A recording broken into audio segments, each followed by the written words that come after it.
하나님이 사랑하시는 우리 비산동교회 성도님들, 지난 한 주간 동안 평안하셨습니까? 평안하셨어요. 우리 성가대 찬양처럼 우리 하나님이 주신 이 귀한 삶 노래하며 살 수 있기를 바랍니다. 노래하시고 기쁘고 즐겁게 찬양하며 사는 우리의 삶이 될 수 있기를 주님의 이름으로 우리 성도님들의 삶을 축복합니다.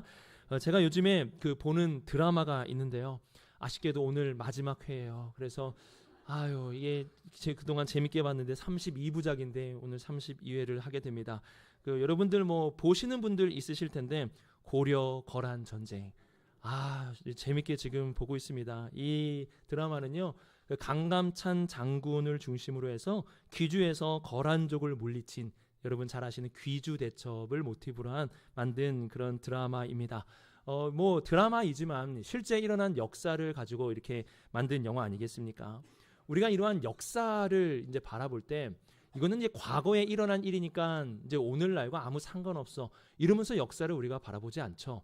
과거에 일어난 그 역사를 보며 오늘 우리의 모습을 반성하기도 하고, 과거의 역사를 보면서 좋은 것은 배워서 오늘의 삶을 더 좋은 삶이 될 수 있도록 그렇게 우리가 교훈을 얻는 거 아니겠습니까? 역사라는 것은요, 과거에만 일어나고 끝나는 것이 아니라 현재 우리 시대에도 다른 모습이겠지만 반복해서 나타날 수 있는 그러한 것이 우리에게 나타나는 그런 역사입니다. 여러분, 우리가 계속 살펴보고 있는 사도행전은요, 역사서입니다. 역사서예요. 그렇기 때문에 이 사도행전을 읽을 때 여기 성경에만 기록된 것이고 2000년 전에 기록된 그러한 사건이고 그러한 역사지 하면서 우리가 사도행전을 접하면 안 됩니다. 사도행전은 역사입니다. 그렇기 때문에 과거에 일어난 그 역사가 오늘 우리에게도 일어날 수 있다라는 이러한 마음으로 읽어가야 하는 것이 이 사도행전입니다. 그래서 우리 이 부분 읽어보겠습니다. 시작.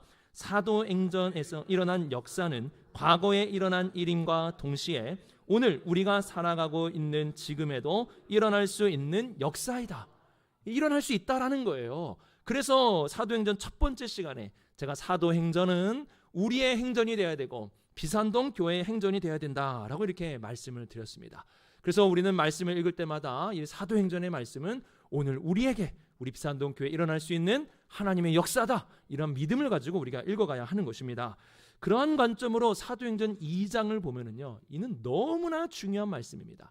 사도행전 2장은요, 교회의 한 획을 긋는 역사적인 사건이라고 할 수 있습니다. 사도행전 2장을 기점으로 해서 교회의 전과 후가 나뉘어진다고 해도 여러분, 이게 과장이 아닙니다. 전 세계의 역사를 예수님의 오심과 AD 그리고 BC, 오시기 전으로 나누지 않습니까? 예수님의 오심이 이 세계 역사의 한 획을 긋는 그런 역사라면은요, 오늘 이 2장의 말씀은 교회의 역사를 가르는, 한 획을 긋는 아주 놀라운, 아주 소중한 그런 하나님의 역사의 한 장면을 우리에게 보여주고 있습니다. 여러분, 이 교회의 역사를 가르는 아주 중요한 사건이 뭐냐? 바로 오늘 2장에 나오는 성령 강림의 사건입니다. 성령 강림. 그러면 이런 성령 강림의 사건을 통해서 우리가 알 수 있는 게 뭐냐? 바로 신앙생활을 하고 있고 또 믿음의 여정을 걷고 있고 또 교회 안에서 이렇게 있는 우리의 삶에 한 획을 긋는 사건이 일어난다면 그건 뭐냐면 바로 성령의 역사가 일어날 때 우리의 삶에 한 획이 거질 수 있다는 사실을 알려주고 있는 겁니다. 이거는 사도행전 2장에만 나타나는 한 획을 긋는 역사가 아니에요. 이거는 오늘 우리의 삶에도, 신앙의 여정을 걸어가고 있는 우리의 삶에도 한 획이 그어지기 위해서는 바로 성령의 역사가 일어나야 된다라는 사실을 알려주는 것이죠. 보통 교회에서 한 획을 긋는 역사다 라고 하면은요, 우리 교회도 이제 앞두고 있지만 그 예배당을 옮기는 거, 예배당을 크게 짓고 또 신도시나 이런 지역에 예배당이 지어져 가지고 갑자기 성도들이 많아지면은 우리 비산동 교회에 한 획을 긋는 역사가 시작되었다, 제2의 시대다, 제3의 시대다, 이렇게 말을 하는데요, 여러분, 그렇지 않습니다. 교회가요, 예배당 잘 짓는다고 교회에 한 획을 긋는 역사가 일어나는 게 아닙니다. 어디 좋은 사람들 많은 도시에 가가지고 예배당 잘 져서 성도들이 많이 왔다고 교회가 한 획을 긋는 역사가 일어납니까? 아닙니다. 그러면 당장이라도 우리는 사람 많이 있는 곳에 가서 예배당부터 져야 되는 거 아니겠습니까? 여러분, 그런다고 교회의 역사에 한 획이 거지는 게 아닙니다. 교회의 역사의 한 획은 바로 성령께서 역사하셔야지만 일어나는 것입니다. 성령께서 강림하시고 역사하심이 일어날 때만 교회의 한 획을 긋는 역사가 일어나게 되는 겁니다. 동일합니다. 우리 성도님들의 삶에도 한 획을 긋는 역사가 일어나야 되는 거 아니겠습니까? 예전과 지금 그리고 앞으로의 삶의 변화가 반드시 나타나야 됩니다. 이를 위해서는 바로 성령의 역사, 성령의 이 강림의 역사가 우리의 삶에 나타나야 된다라는 사실입니다. 그래서 오늘 말씀은요, 그때만 일어난 성령의 역사다라고 하면서 읽으시면 안 됩니다. 오늘 읽은 2장 1절부터 3절의 역사는 바로 오늘 우리에게도 일어날 수 있는 성령님의 역사다라는 사실을 여러분 믿으시면서 우리가 말씀을 하나하나 살펴보도록 하겠습니다. 먼저 오늘 말씀을 보시면 성령 강림에 대해서 세 가지 중요한 사실을 우리들에게 알려줍니다. 한번 같이 한번 읽어볼까요? 따라해 보세요. 오순절, 바람과 불, 호련히, 요 세 가지, 이 세 가지를 우리 성도님들 꼭 기억할 수 있기를 바랍니다. 오늘 말씀을 보시면은요, 성령님이 언제 임하셨다라고 말씀하고 있습니까? 언제 임했죠? 오순절. 우리 1절 말씀 같이 한번 읽어보겠습니다. 시작. 오순절 날이 이르매 그들이 다 같이 한 곳에 모였더니, 오순절에 성령께서 임하셨다라는 겁니다. 우리가 이러한 말씀을 볼 때 오해하면 안 되는 게, 우리가 이제 일반적으로 이삿날도 좋은 날이 있지 않습니까? 손 없는 날 이렇게 이사하기도 하고, 결혼식도 날을 받아가지고 하는 사람들이 막 있지 않습니까? 그래서 성령이 임하시는 좋은 날이 오순절이구나. 그래서 오순절이 오늘날에 몇 월 며칠인지 찾아가지고 그날 성령 대망절 이래서 막 우리가 손을 높이 들고 오늘이 임하는 날입니다. 여러분, 그러라고 기록된 게 아닙니다. 우리가 오순절에 대해서 살펴볼 때는 오순절의 정확한 날을 찾는 것이 아니라 왜 수많은 날들 중에 오순절에 오셨는지를 살펴봐야 합니다. 수많은 날이 있지 않습니까? 좋은 날 많이 있을 거예요. 그런데 왜 하필 오순절에 성령께서 임하신 것일까요? 이러한 관점으로 봐야 됩니다. 오순절은요, 유대인 이스라엘의 절기에 3대 절기가 있는데요, 그 3대 절기의 하나가 오순절입니다. 6월절, 7.7절, 초막절, 이렇게 3대 절기가 있는데요, 그 7.7절을 오순절이라고 말합니다. 이 7.7절에는 뭐 하는 거냐? 7.7절에는 첫 번째 곡식을 드리는 절기로 지켰습니다. 어떤 우리가 열심히 농사를 짓다 보면 첫 번째 곡식이 딱 맺어지지 않습니까? 그것을 하나님께 드리는 절기가 바로 이 7.7절이요, 오순절이라는 거예요. 여러분, 이 첫 것이 얼마나 소중합니까? 이 첫 것, 우리가 이제 무언가 처음으로 받았을 때 얼마나 귀하고 그 소중한 그 첫 것이 있지 않습니까? 저도 우리 비산동 교회에서 파트 전도사로 이렇게 있다가 전임이 되고 나서 처음으로 이 사례비, 전임 사례비를 받았을 때 그때를 잊을 수가 없습니다. 파트 전도사는 뭐 몇십만 원 이렇게 받지 않습니까? 그때는 봉투에 현금으로 사례비를 줬어요. 통장으로 쓰는 게 아니라 사례비 봉투가 이렇게 있었어요. 근데 파트 전도사 때는 얇았단 말이에요. 이렇게 얇았는데 전임이 되니까요, 갑자기 봉투가 이렇게 두꺼워지는 거예요. 그때 한 6, 70만 원 정도 제가 그 받았던 기억이 나는데요, 그 봉투를 딱 받고 제가 깜짝 놀랐어요. 와, 이게 얼마야? 막 이러면서 그 두꺼운 봉투를 제가 이렇게 들고 잊어버릴까? 이거 잃어버리면 큰일 나는데 막 이러면서 그 100여만 원을 가지고 이제 집으로 이제 갔는데요. 그때 이제 아내가 버스 정류장에서 저를 기다리고 있었어요. 돈 냄새를 맡았는지, 이게 기다리고 있었는데요.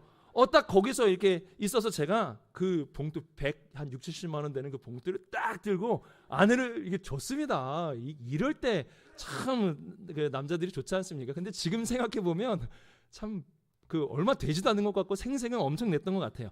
근데 이렇게 줬는데 그때 아내가 그 돈을 딱 보고 봉투를 보면서 이렇게 안에 있는 걸 보면서 했던 말이 이거였어요. 왜 이렇게 많아? 너무 많다는 거예요. 돈이 너무 많다고, 이걸 어디서부터 어떻게 다 써야 될지 뭐 너무 많다고 막 이러면서 그 좋아했던 그 얼굴이 아직도 잊혀지지가 않습니다. 그러니까 여러분, 첫 것이라는 것은 너무나 소중하고 얼마나 귀한 것이라는 것을 여러분도 다 그렇게 경험하지 않습니까? 7.7절은 바로 이 첫 번째로 난 곡식을 드리는 절기를 이 7.7절이라고 합니다. 그러면은 왜 이러한 7.7절을 지키려고 하는 건가? 하나님은 하나만 주시는 것이 아니라 첫 번째를 주시는 분이라는 것을 고백하면서 드리는 겁니다. 이게 중요해요. 달랑 그거 하나 주셨을까요? 아니에요. 그거는 첫 번째라는 거예요. 그래서 앞으로 더 많은 열매를 주실 것이다 라는 사실을 믿음으로 지키는 절기가 7.7절이에요. 그래서 우리 아래 거 같이 한번 읽어보겠습니다. 시작. 첫 열매를 바라보며 앞으로 더 많은 것을 주실 하나님을 기대함으로 지내는 절기. 그러니까 하나를 보는 게 아니에요. 첫 열매를 보면서 앞으로 더 많은 것을 하나님께서 주시겠구나라고 믿음과 기대감을 가지고 지키는 절기가 바로 이 그 오순절, 칠칠절이라는 것을 알 수가 있습니다. 자, 하나님께서 그 예수님이 승천하시고 성령을 보내주시는데 오순절에 보내주셨어요. 그때 교회 성도는 120명이었습니다. 많다고 할 수 있고 뭐 적다고도 할 수 있는데요. 이 숫자는 첫 열매라는 거예요. 이게 전부가 아니라는 겁니다. 이 첫 열매로 시작을 해서 앞으로 하나님께서 성령 안에서 많은 열매를 맺게 해주시겠다라고 이렇게 말씀을 해주시는 거예요. 그래서 오순절에 보내신 겁니다. 그래서 이 사도행전 2장 41절 보면 이런 말씀이 있는데요. 같이 한번 읽어보겠습니다. 시작. 그 말을 받은 사람들은 세례를 받음에 이날에 신도의 수가 3,000이나 더하더라. 120은 첫 열매인 거였어요. 앞으로 3,000, 지금은 어떻습니까? 수십억의 인구가 예수님을 믿으면서 살아가고 있지 않습니까? 그러니까 성령께서는 하나의 열매를 주시는 게 아니라 첫 번째 열매를 주시는 분이시다.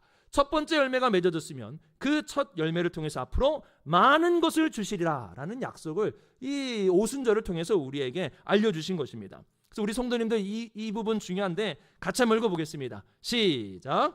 혼자가 아니라 첫 열매이다. 우리 비산동 교회도 가정 안에서 혼자 믿고 혼자 신앙생활 하시는 분들이 계셔요.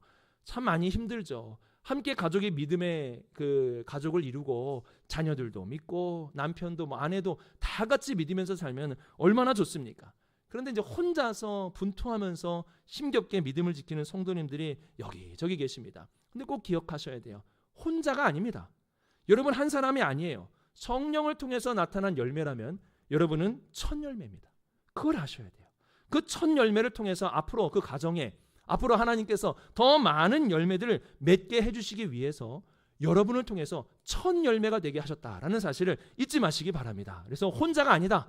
나는 혼자가 아니라 첫 열매다 라는 사실을 꼭 기억할 수 있기를 바랍니다. 이런 사실을 알려주기 위해서 오순절, 바로 이 첫 열매와 앞으로 많은 열매를 맺게 하실 그 오순절에 성령께서 임하신 것입니다. 이와 함께 한 가지 더 오순절에 임하신 중요한 이유가 있는데요. 오순이라는 것은 여러분도 아시겠지만 숫자 50을 가리키는 겁니다. 왜 50이라는 숫자가 생기게 되었는가? 그 기점은 6월절입니다. 6월절 지난 이후 50번째 되는 날을 이 오순절이라고 이렇게 얘기를 하는 겁니다.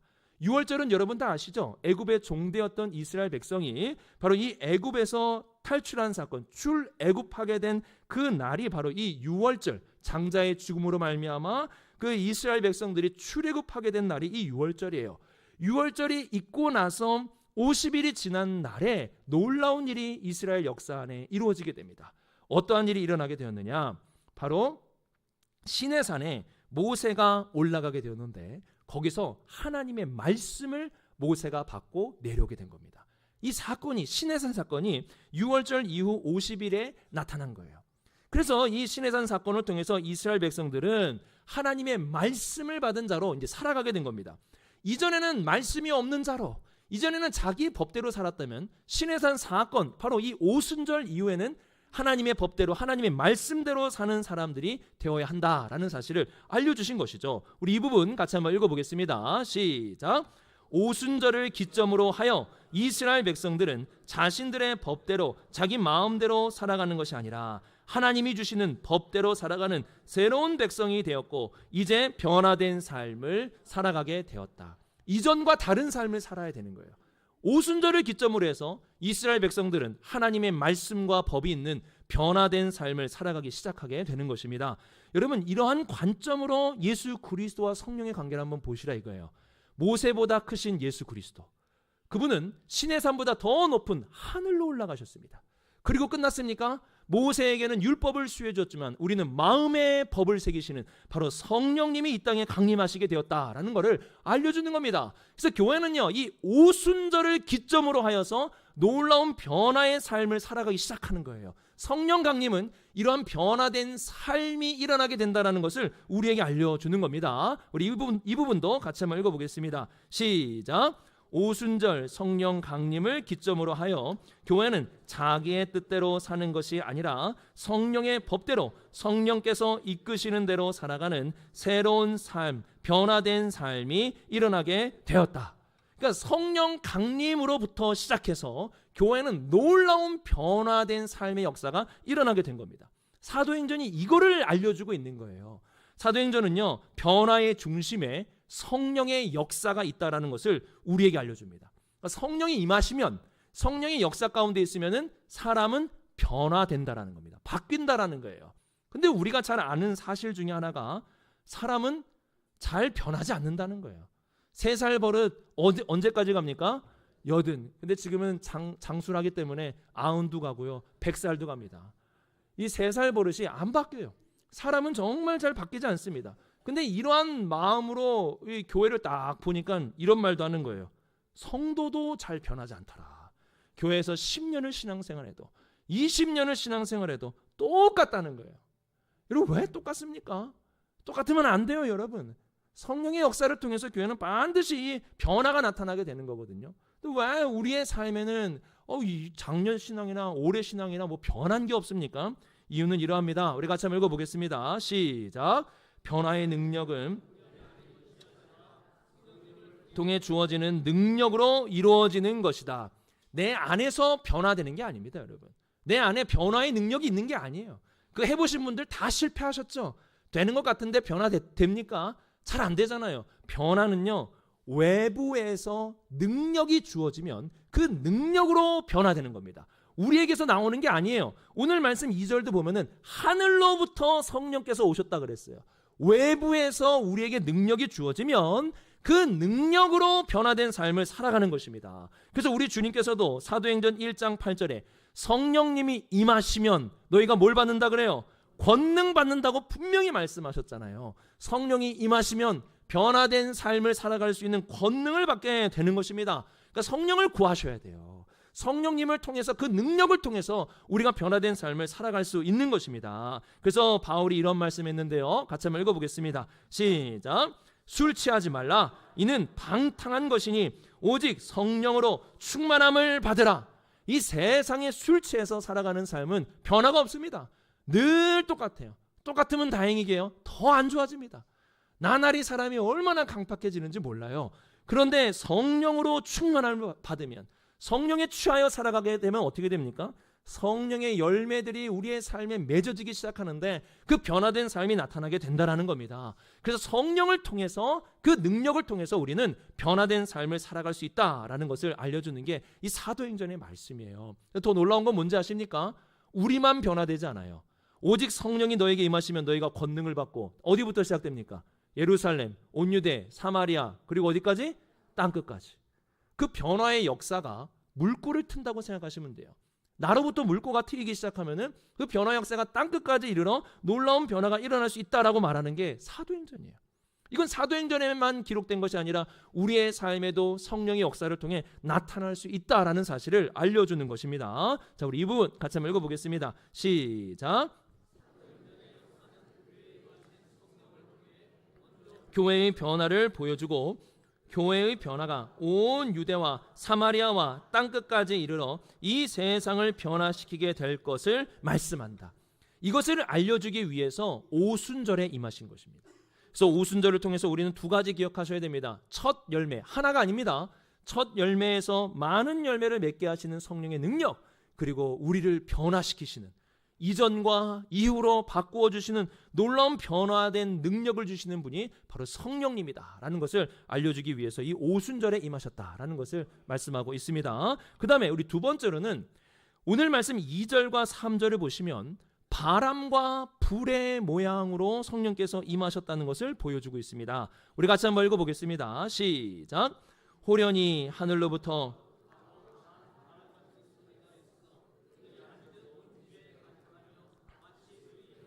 갈라지는 것들이 그들에게 보여 각 사람 위에 하나씩 임하여 있더니, 이 말씀 보면은 바람이고 불의 모습으로 이 성령께서 임하셨다라고 이렇게 말씀하고 있습니다.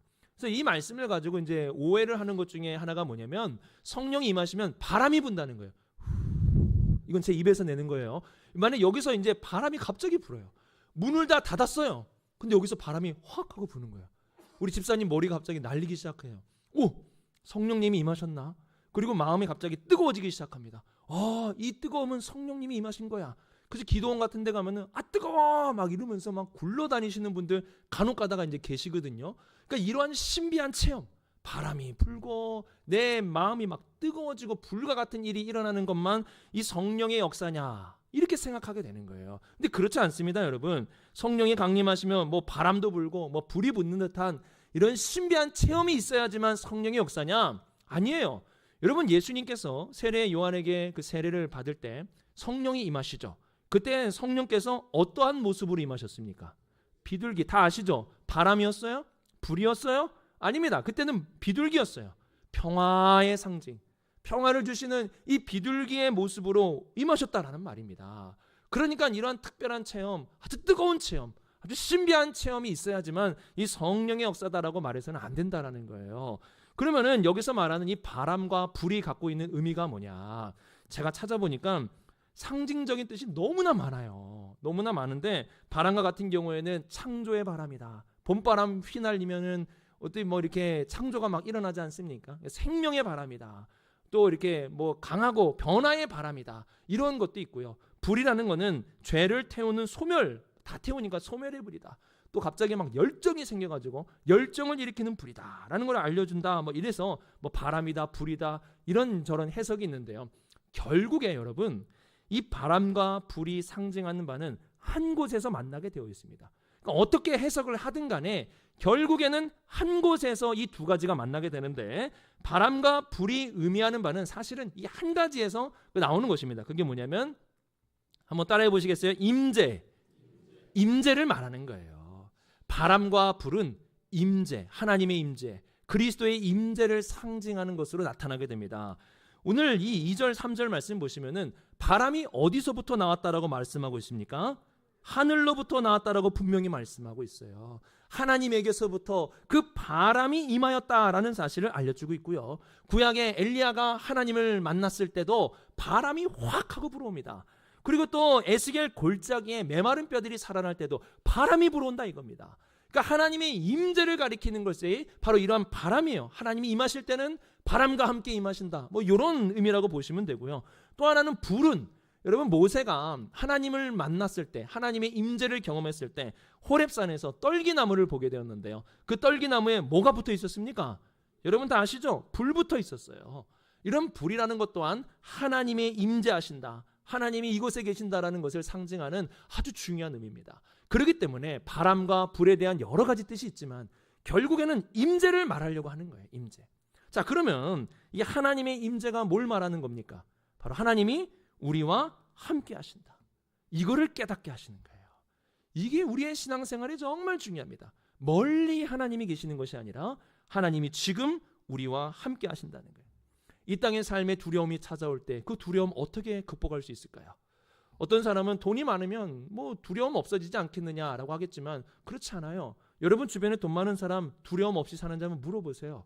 그리고 나한테 무기와 뭐 강력한 힘과 뭐 전쟁을 이길 수 있는 능력이 있으면 두려움이 없을 수 있다. 정말 그럽니까? 그럼 미국은 두려움이 없는 나라가 되어야 됩니다.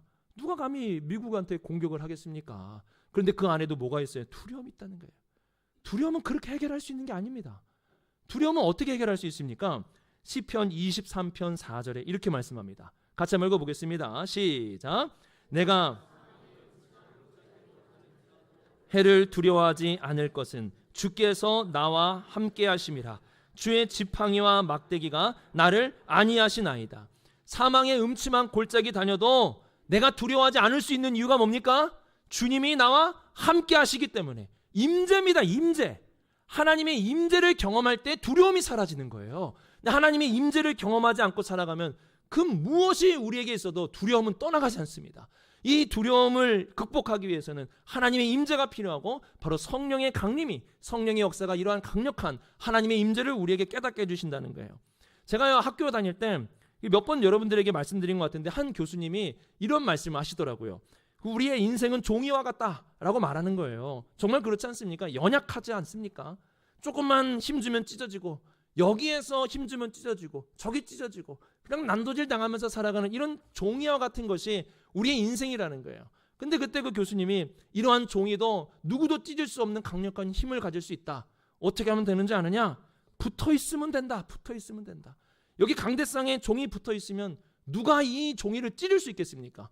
못 찢어요. 저 아무리 힘줘도 못 찢습니다. 그러니까 이 종이가 강력해지냐 약해지냐는 어디에 붙어 있느냐, 무엇과 함께 하느냐에 따라 달라진다라는 것을 알려주셨어요. 여러분, 하나님의 임재가 이러한 것을 말하는 겁니다. 내가 약한 게 아니에요. 나는 원래 약합니다.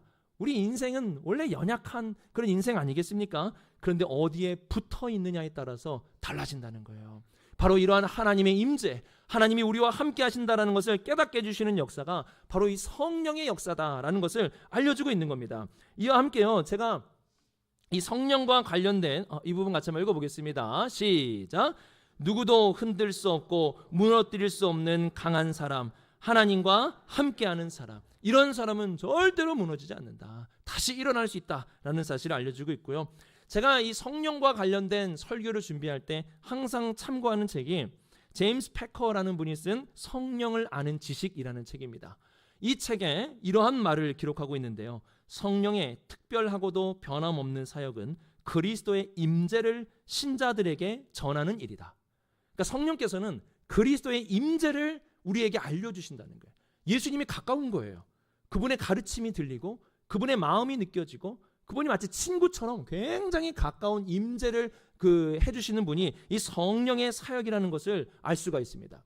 여러분, 우리가 새 학기가 되면은 그 부모님들 같은 경우에는 꼭 기도하는 게 있죠. 저희 큰애 같은 경우에도 이번에 중학교 들어갔거든요. 그럼 이제 기도하는 거예요. 어떤 기도들이냐? 만남의 복을 주옵소서. 이런 기도 꼭 할 수밖에 없습니다. 그 안 좋은 친구 만나면 안 되잖아요. 그러니까 좋은 친구 만나는 만남의 복을 주옵소서. 또 선생님의 영향이 무시 못합니다. 그래서 좋은 선생님 만나게 하여 주시옵소서. 그래서 이 만남의 복을 이렇게 기도하면서 이 아이에게 만남의 복이 있게 해달라고 구하지 않습니까? 그래야 되는 거예요. 그래서 우리 아이가 좋은 친구와 좋은 영향을 받아서 좋은 사람으로 성장해야 되는 거 아니겠습니까? 여러분, 우리의 삶에 있어서 가장 좋은 만남의 축복이 뭔지 아십니까? 바로 예수님과의 만남입니다. 예수님과 가까워지면 어떻게 되는 거예요? 그분의 영향을 받는 거예요. 그분에게 배우는 거예요. 그러면 점점 예수님을 닮아가는 삶이 나타나게 되는 겁니다. 이거를 이루시는 분이 바로 성령님이세요.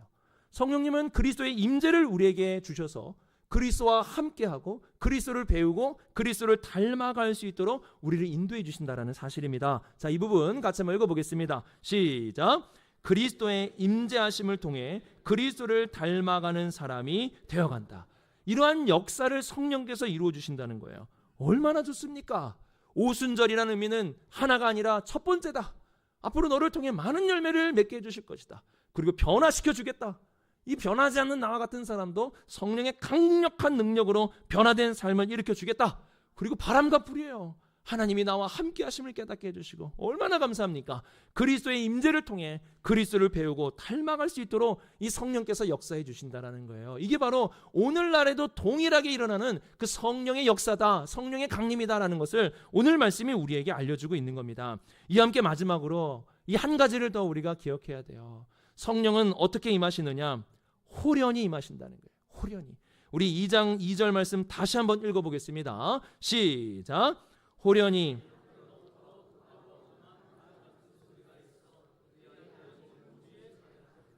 이 홀연히라는 말은요, 갑자기, 예기치 않게라는 뜻입니다. 또 우리가 원하는 때에 성령이 임하시는 게 아니라 갑자기, 예기치 않게 성령께서 역사하신다라는 거예요. 그래서 우리가 성령님에 대해서 오해하는 것 중에 하나가 우리가 성령님을 부르면 성령님이 오신다는 거예요. 여러분, 그럴 수도 있어요. 부르면 오실 수도 있죠. 그런데 그게 항상 그런 게 아닙니다. 성령님은 우리가 부르고 우리가 간절하게 매달리면은 성령님이 오시고 임하시고 역사하신다? 아니에요. 그럴 수도 있지만 그런 게 아닙니다. 성령은 호련히 역사하시는 분이에요. 자, 이 부분 같이 한번 읽어보겠습니다. 시작. 성령님은 우리가 부르면 오시는 분이 아니라 호련히 임하시는 분이시다. 갑자기, 예기치 않게. 우리가 원하는 때와 다를 수 있습니다. 그때는 성령께서 원하시는 때고 성령께서 가장 좋은 때라고 판단하시는 때입니다. 그러니까 우리가 불러서 오신다라는 게 아닙니다. 성령님은 호련히, 성령의 때에 우리에게 임하신다라는 사실을 알려주고 있습니다. 그럼 우리는 뭐 하면 됩니까? 성령님 뭐 알아서 오시면은 뭐 알아서 오시겠죠? 뭐 이러고 있으면 됩니까? 아니에요. 주님께서 사도행전 1장 4절에 이렇게 말씀하셨습니다. 같이 한번 읽어보겠습니다. 시작. 그들에게 떠나지 말고 내게 들은 바 아버지께서 약속하신 것을 기다리라. 예수님 뭐라 그러셨어요? 기다리라. 성령님을 부르라. 성령님을 니네가 외치면 그분이 오신다? 아닙니다. 기다리라, 기다리라. 그러면 약속의 때에 성령께서 호련히 갑자기 너희가 예기치 않은 때에 성령께서 임하실 것이다 라는 겁니다. 그래서 예수님의 말씀은 이거예요. 같이 한번 읽어보겠습니다. 시작. 잘 기다리면 성령께서 가장 좋은 때에 좋은 방법으로 호련히 임하여 주실 것이다. 자, 어떻게 기다리면 돼요? 잘 기다리면 돼요. 이게 제일 어려워요. 잘이 뭡니까? 어떤 아이가 목사님 어떻게 하면 신앙생활 잘할 수 있습니까? 잘하면 돼. 그렇죠? 기도 어떻게 하면 됩니까? 잘하면 됩니다. 어떻게 하면 인생을 행복하게 살 수 있습니까? 잘 살면 돼. 뭐 이런 얘기 뭐 누구나 다 할 수 있는 거 아니에요? 그래서 정말 쉬우면서도 어려운 게 잘 먹고 잘 사는 거. 어떻게 하면 돼요? 잘 먹고 잘 살아라. 얼마나 어렵습니까? 여러분 이 잘이 뭐예요? 잘 기다린다라는 게 뭡니까? 이거 지금까지 우리가 살펴본 겁니다. 제자들이 어떻게 성령을 기다렸습니까? 잘 기다렸어요. 이렇게 기다렸습니다. 같이 한번 아래 거 읽어보겠습니다. 시작. 고대함, 하나된 마음, 오로지 기도에 힘씀, 말씀으로 해결. 우리 그동안 살펴봤던 말씀이죠? 다 잊으셨나요? 벌써? 지난주에 했던 건데. 아무튼 뭐 다시 배우면 되죠. 고대함, 기다림의 뜻은 고대함이라 말씀드렸고, 하나된 마음으로 기다렸다. 오로지 기도에 힘쓰면서 기다렸다. 그리고 말씀으로 해결하면서 기다렸다. 이게 잘 기다린 거예요. 근데 오해하시면 안 돼요. 하나 되었기 때문에 성령이 오신 게 아니에요. 기다린 거예요. 이렇게 잘 기다리니까 성령께서 가장 좋은 때에 호련히 임하셨다라는 거예요. 여러분 우리가 기다릴 때 또 중요한 게 있는데요. 방송에서 한번 이 돈가스 맛집 해가지고 방영을 한 적이 있었는데 너무나 유명해져가지고 사람들이 기다리기 시작했어요. 이 기다리는 장면이 여기 있는데요. 텐트를 쳐요. 저로서는 도저히 이해가 안 되는 장면입니다. 어떻게 돈가스 하나 먹겠다고 텐트를 치고 기다립니까? 그리고 막 얼마나 추운지 저 옷 입은 거 보세요. 옷 입은 거 보고 그 앞에서 뭐 간식으로 라면도 먹고 막 이렇게 하면서 기다리는 거예요. 저 돈가스 한 조각 먹겠다고 막 이렇게 기다리는데요. 이분들 잘 기다리기 위해서 필요한 게 있어요. 얼마나 힘들겠어요. 춥고. 그런데 필요한 게 뭔지 아세요? 기다리면 겉은 바삭하고 속은 촉촉한 돈가스를 먹을 수 있다. 이 확신. 여러분 이 확신이 있어야 기다리는 거예요. 내가 기다렸는데 못 먹을 수도 있다.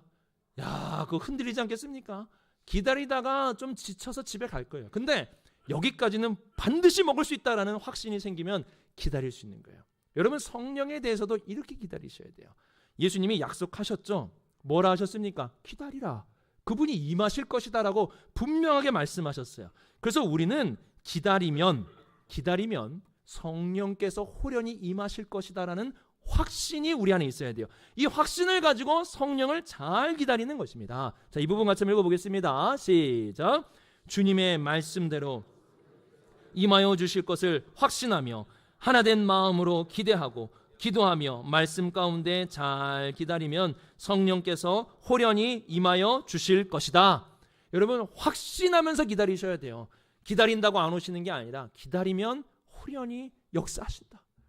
나도 모르는 때에 내가 예상치도 못한 그때에 성령께서 역사하신다라는 거예요. 그래서 이러한 성령을 사모하고 기다리는 성도들이 주의해야 할 것이 있습니다. 이거는 꼭 주의하셔야 돼요. 뭐냐면은 바로 조급함과 조바심이에요. 여러분 성령님만 역사하시면은요 변할 수 있어요. 내 남편, 내 아내, 내 자녀들 성령 역사하시면 그 아이의 삶을 성령께서 역사해 주시면은요 바뀝니다. 그 인생의 한 획이 거질 수 있는 거예요.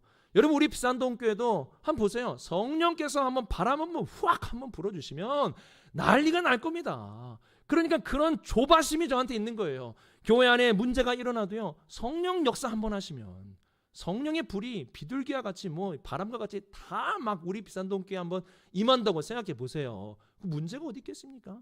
금방 사라지지 않겠습니까? 그러니까 제 마음에도 조바심이 생기는 거예요. 주님, 제가 말씀을 준비함에도 불구하고 오늘 새벽에 또 그렇게 기도했어요. 오늘 당장에 하나님 성령을 좀 강력하게 보내주셔서 우리 안에 변화를 일으켜 주옵소서. 저도 이렇게 되더라고요. 말씀을 준비하고도 그렇게 기도하는 거예요. 조급함과 조바심이 우리 안에 있게 됩니다. 여러분 너무 조급해하지 마세요. 조바심 갖지 마세요. 제가 신학교 들어갈 때에 어떤 분이 저한테 그러셨어요. 방언을 해야 신학교 갈 수 있다. 제가 몇 번 말씀드렸죠. 방언해야 갈 수 있다는 거예요. 지금 같았으면 말도 안 돼서 콧방귀도 안 낄 텐데 그때는 아는 게 없으니까 방언 받아야 신학교 가는 줄 알았어요. 그래가지고 빨리 받아야 되는 거예요. 그래서 기도원 다니고 집회 찾아다니면서 어떻게든지 방언 받으려고 했는데 안 되는 거예요. 아무리 해도 안 돼요. 3월은 다가오고 이놈의 방언은 막 안 되고 막 이러니까 제 마음이 얼마나 조급하겠습니까? 그때 주님께서 저에게 주신 말씀이 뭐냐면은 방언 받으려고 막 앞에 가서 막 손들고 이럴 때 주님이 주신 말씀이 너 좀 빠져나와라. 빠져나와라는 말을 잊을 수가 없어요. 빠져나와라. 거기서 나오라는 거예요. 그 조바심과 그 조급함 속에서 빠져나오라는 거예요. 그래서 제가 거기서 깨닫고 내가 막 이렇게 해가지고 되는 게 아니라 좀 빠져나와야 되는구나 해서 빠져나오려고 하니까 그때 막 그 역사가 임하고 그러더라고요. 여러분 조바심, 조급함 생기면은요 안 됩니다. 될 일도 안 돼요. 그래서 우리는 잘 기다리는 거예요.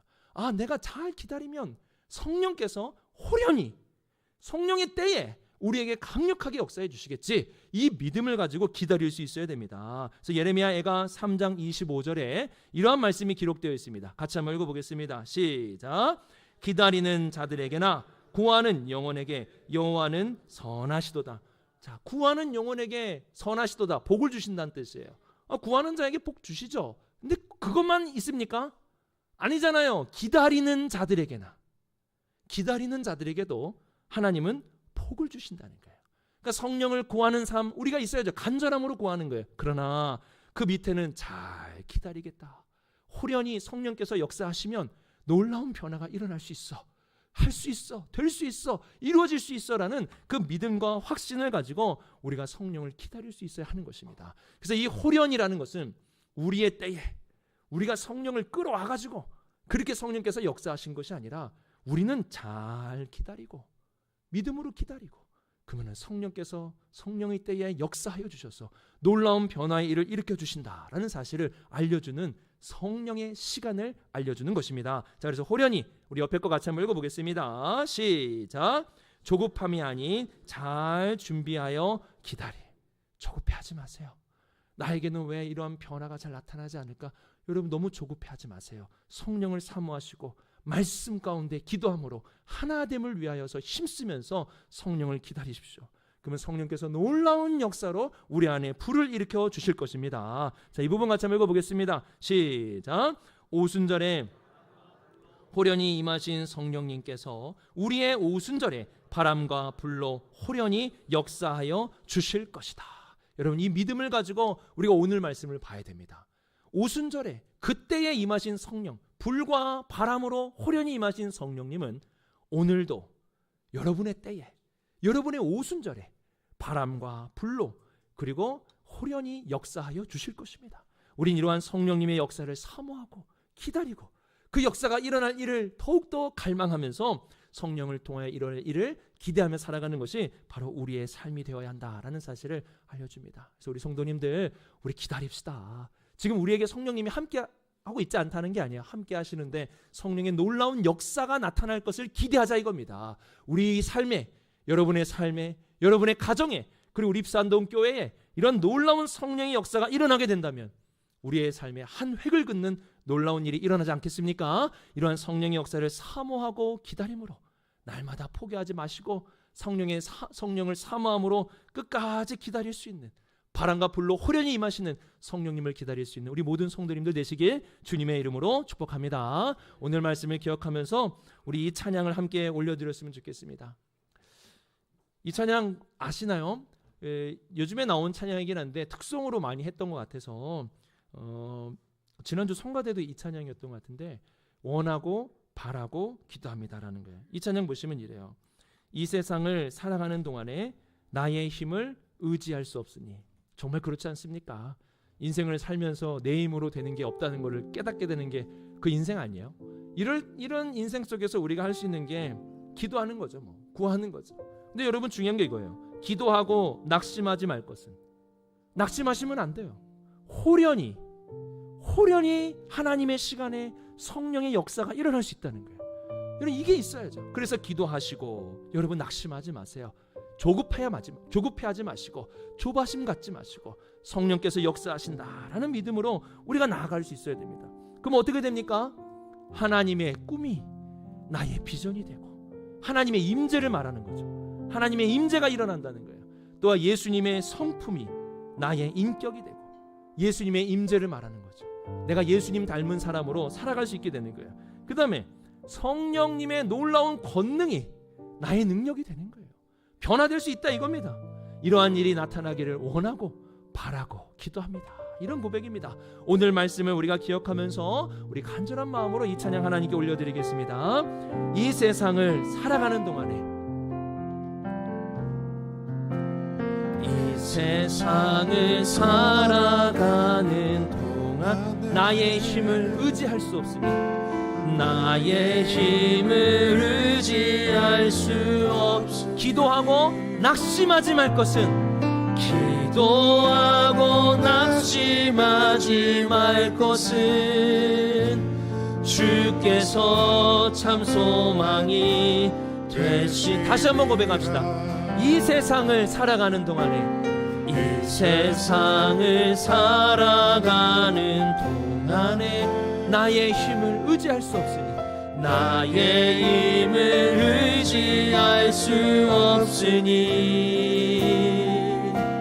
기도하고 낙심하지 말 것은 주께서 참 소망이 되심이라. 하나님의 꿈이 나의 비전이 되고, 나의 비전이 예수님의 성품이 나의 인격이 된 성령님의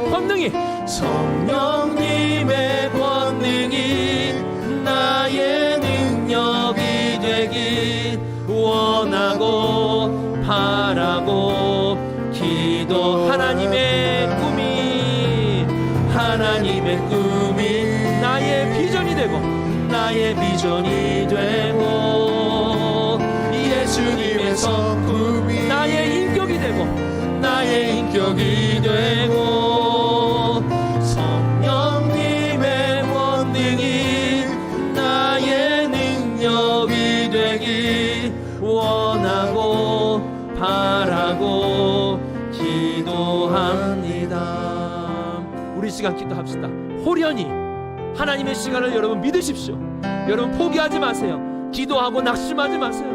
성령께서 호련히 역사해 주실 것입니다. 우리 이러한 성령의 역사를 믿음으로 기도할 텐데, 이 시간 여러분 변화의 능력을 구하세요. 아직도 변화 안 되세요? 성령의 호련히 역사하시는 능력이 있으면 변화될 수 있습니다. 믿음으로 기도하시기 바랍니다. 여러분 혼자 아닙니다. 첫 열매라는 사실을 기억하면서 나를 통하여 많은 열매를 주실 성령의 역사를 바라보며 기도하길 원합니다. 이와 함께 오늘 이 시간 하나님의 임재와 나와 함께 하시는 하나님의 임재, 그리스도의 임재를 통하여 나의 삶이 그리스도를 닮아가는 삶으로 변화될 수 있기를 오늘 말씀 부여잡고 우리 주여 한번 부르시고 함께 기도하겠습니다. 주여, 하나님의 역사가 이 시간 하나님의 때에 하나님의 방법으로 이루어지기를 기도합니다. 성령의 능력이 우리의 삶에 나타날 수 있기를 기도합니다. 하나님, 잘 기다리는 우리가 되게 하여 주옵소서. 기도하고 하나 되고 말씀으로 우리가 주님을 기대합니다. 성령의 역사를 사모합니다. 하나님 아버지, 역사하여 주시옵소서. 우리 성도들의 삶 가운데에 한 획이 그어지는 역사가 있게 하여 주시옵소서.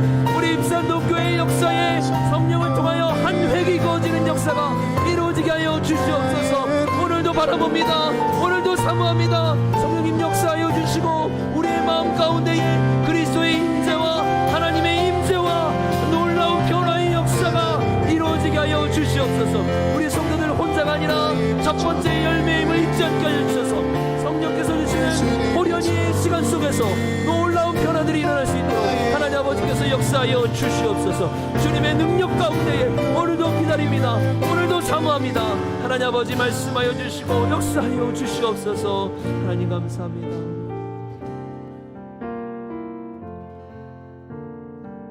사랑이 많으신 하나님 아버지, 우리 모든 성도들 성령의 역사를 끝까지 기다리고 사모할 수 있는 마음을 더하여 주시옵소서.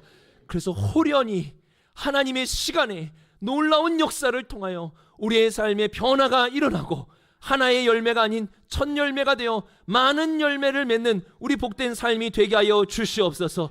조급해하지 않게 하시고 조바심 없게 하시고 성령의 역사를 오늘도 사모하고 기다리며 살아가는 우리 모든 성도들의 삶 가운데 호련히 주님의 놀라운 역사가 이루어지게 하여 주시옵소서. 오늘도 기다리고 사모합니다. 하나님 역사하여 주옵소서. 이 모든 말씀 우리 주 예수 그리스도의 이름으로 기도드립니다. 아멘.